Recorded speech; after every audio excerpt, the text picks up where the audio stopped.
बिस्मिल्लाहिर्रहमानिर्रहीम। अस्सलाम वालेकुम नाजरीन, मैं हूँ सोहेल मनास और आप देख रहे हैं मेरा ऑफिशियल यूट्यूब चैनल सोहेल मनास ऑफिशियल।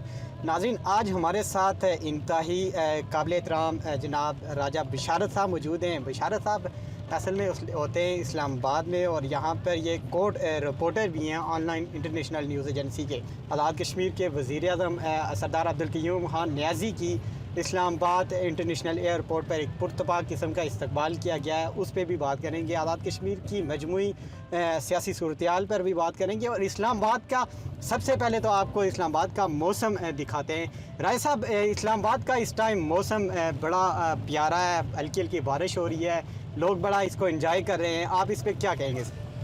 बिस्मिल्लाहिर्रहमानिर्रहीम। बहुत शुक्रिया सोहेल। एक तो मेरा ये आपसे गिला भी है कि मेरा अक्सर लोग दोस्त मेरा तारफ़ पूरा नहीं करवाते। जी मैं कोर्ट रिपोर्टर तो हूँ, लेकिन मेरा जो असल काम है ना वो है लिखना, और मैं एक इंटरनेशनल इदारे इंडिपेंडेंट उर्दू के लिए कॉलम भी लिखता हूँ। जी। बात आपने की मौसम के हवाले से, तो मुझे आज बड़ा सुहाना मौसम है, बड़ा दिलकश मौसम है, दिलरुबा मौसम है।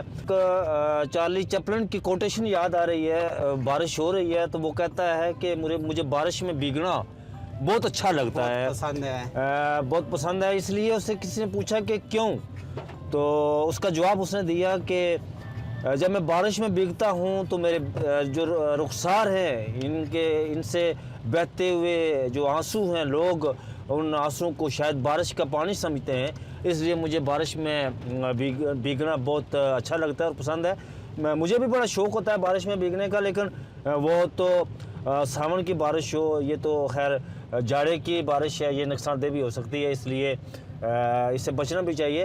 और बड़ा बारिश जब इस तरह की हो, रिमझिम हो रही हो, तो इस बारिश में आपको एक लॉन्ग ड्राइव पर भी जाने का बड़ा मन करता है। ड्राइव पर जाना चाहिए और सॉन्ग जो है ना, इसका मज़ा दोबारा है। राय साहब, आज आज़ाद कश्मीर के वज़ीर आज़म सरदार अब्दुल क़य्यूम खान नियाज़ी की इस्लामाबाद इंटरनेशनल एयरपोर्ट पर आमद हुई है। बड़ा कारकुनान की जानब से जोश व खरोश से उनका इस्तकबाल किया गया। इस हवाले से आप क्या कहना चाहेंगे? मैं असल में इस हवाले से ये कहूँगा कि मैं सरदार अब्दुल क़य्यूम खान नियाज़ी को दरवेश मंश वज़ीर आज़म कहता होता हूँ। वो इस हवाले से नहीं कि मैं आज तक कभी सरदार अब्दुल क़य्यूम खान नियाज़ी से मिला नहीं और ना मुझे मिलने का कोई इश्तियाक है।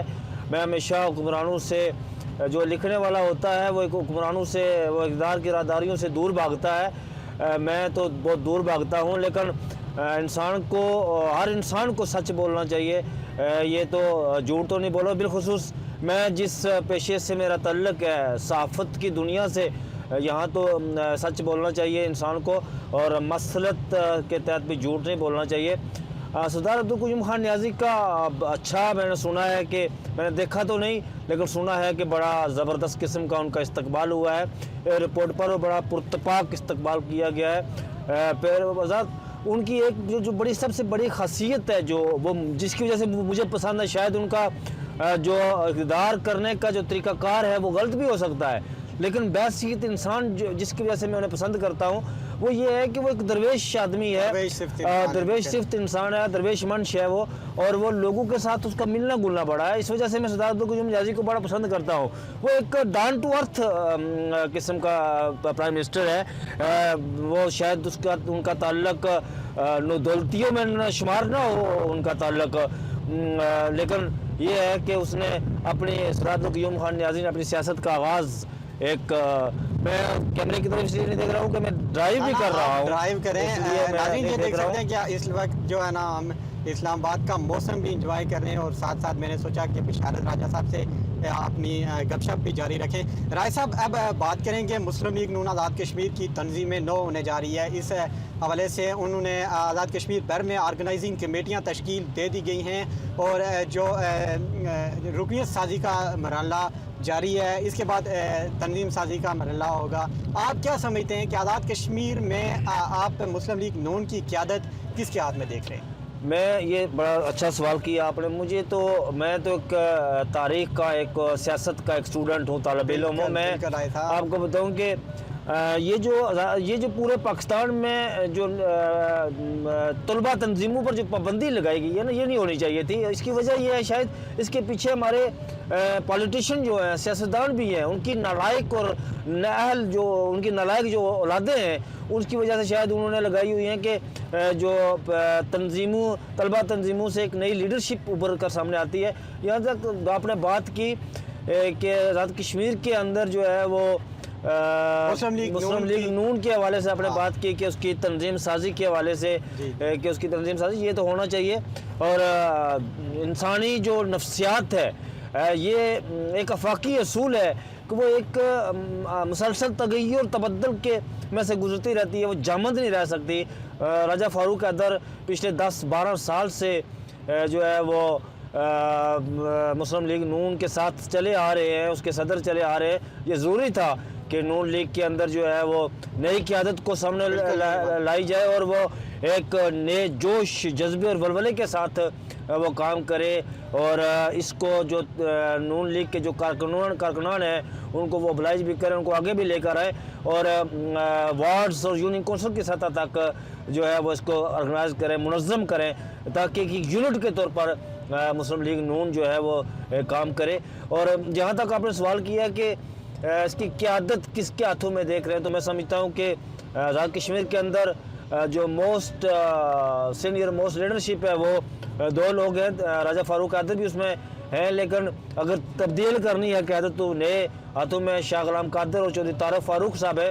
लेकिन हमारे यहाँ एक बड़ा अलमिया ये है कि कश्मीर के अंदर जो बरादरीज़म की सियासत है उसको जो है ना वो बड़ा देखा जाता है। और हमारे यहाँ ये बदकिस्मती से हम शरह खानगी के हवाले से हम पाकिस्तान से बहुत आगे हैं, लेकिन बरादरीज़म पर हम यकीन रखते हैं। तो शाह गुलाम कादर मेरे ख्याल आई थिंक सो कि वो सबके लिए काबिल कबूल हो सकते हैं पार्टी प्रेसिडेंट बनाए जाएँ। तो इसलिए इस हवाले से कि आज़ाद कश्मीर के अंदर 3 बड़े कबाइल हैं जिनमें जाट, सोदन और राजपूत है।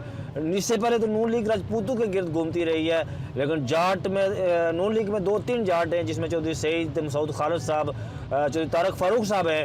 अगर इस तरह का कोई किया जाए तो फिर शायद बाकी जो राजपूत एक बड़ा कबीला है आज़ाद कश्मीर के अंदर, वो उसमें मुमकिन है कि वो उस पर उसके तहफ़्ज़ात हों। तो शाह गुलाम कादर आई थिंक सो कि सब के लिए काबिल कबूल है और मेरे ख्याल में शाह गुलाम कादर एक मजबूत तरीन जो है ना वो उम्मीदवार हो सकते हैं। और उनके लिए नवाज शरीफ बड़ा सॉफ्ट कॉर्नर रखते हैं और बड़ा उनके लिए वो हमदर्दी रखते हैं। जिस तरह राय साहब ने बात की कि अब बरादरीज़म से हट कर भी देखना चाहिए और शाह गुलाम कादर साहब जो कि चीफ़ ऑर्गेनाइज़र हैं मुस्लिम लीग नून आज़ाद कश्मीर के, उनके हाथ में भी जाता तकरीबन देख रहे हैं, सभी देख रहे हैं। तो राय साहब मुख्तसरन आज बताइएगा, आप बल्दियाती इंतखाबात के हवाले से वज़ीर-ए-आज़म आज़ाद कश्मीर ने भी ऐलान कर दिया है, सुप्रीम कोर्ट का हुक्मनामा भी हो गया है कि आज़ाद कश्मीर में बल्दियाती इंतखाबात होने जा रहे हैं। आप क्या समझते हैं कि आज़ाद कश्मीर में बल्दियाती इंतखाबात होंगे या साबका हुकूमतों की तरह इस बार भी ये सिर्फ ऐलानात की हद तक? एक तो मुझे जो है ना असल में जो बल्दियाती इंतखाबात के हवाले से सुप्रीम कोर्ट ने ये डिसीजन दिया है, अगर सियासतदानों पर होता तो वो कभी भी बल्दियाती इंतखाबात ना करवाते। उसकी एक वजह है, उसकी वजह यह है कि बल्दियाती जब इंतखाबात होते हैं तो जो इख्तियारात है आपके वो तमाम तर लोकल गवर्नमेंट के जो लोग होते हैं, मुंतखब लोग होते हैं, उनके पास ये ले जाते हैं। और ये जो आपके वज़ीर होते हैं, MLAs होते हैं, इनके पास कुछ नहीं रह जाता। और दूसरा ये इनके पास वो कासा लेस, लाओ लश्कर और प्रोटोकॉल्स के ये भूखे लोग होते हैं और ये होने नहीं देते। असल में पाकिस्तान आज़ाद कश्मीर के अंदर 90 की दाई में बल्दियाती इंतखाबात हुए थे। उसके बाद ये बल्दियाती इंतखाबात न करवाना, इसका ज़िम्मेदार मैं समझता हूँ कि ये आज़ाद कश्मीर के सियासतदान हैं। लेकिन अभी भी मैं आपको बताऊँ कि मुझे नहीं लग रहा है, बेशक सुप्रीम कोर्ट ने इसमें फ़ैसला दिया है और आज़ाद कश्मीर में इस हवाले से काम भी हो रहा है, लेकिन मुझे लग नहीं रहा है कि आज़ाद कश्मीर के अंदर बल्दियाती इंतखाबात होंगे।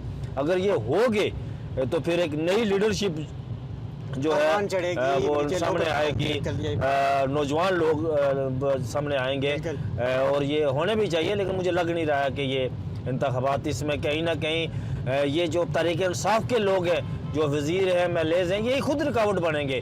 जब भाई बात सुने सोहेल यार के, एक मैं आपको बताता हूँ कि एक सहसा की मिसाल ले लें आपके, वहाँ से चौधरी अखलाक मिनिस्टर है, वहाँ जब बलदियाती इंतखाबात होंगे तो एक नया चेहरा सामने आएगा। चौधरी इखलाक ये चाहेगा कि यार वो तमाम लोग उसके गिर्द घूमें, मेरे पास कोई, ये तो फिर नहीं चाहेंगे ना। ऐसी ऐसी बात राय साहब इसीलिए जो आज तक जो है बलदियाती इंतखाबात आज़ाद कश्मीर में नहीं करवाए जा सके। राय साहब ने जिस तरह बात की बलदियाती इंतखाबात के हवाले से, मुस्लिम लीग नून की तंजीम साजी के हवाले से और वज़ीर-ए-आज़म आज़ाद कश्मीर के हवाले से, नाज़रीन आज हम इस्लामाबाद का मौसम के हवाले से भी आपसे बात की।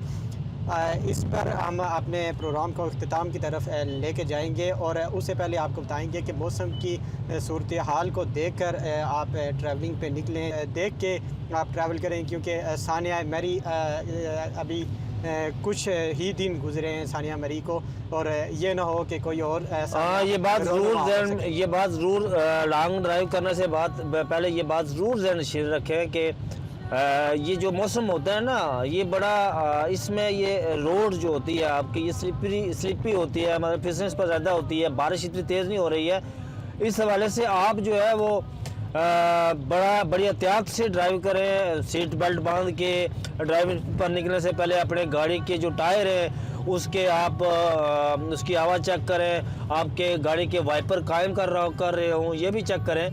इस हवाले से ये चीज़ें जो है ना, ये मद्देनज़र रखनी चाहिए आपको, ये तमाम चीज़ें देख कर आपको निकलना चाहिए।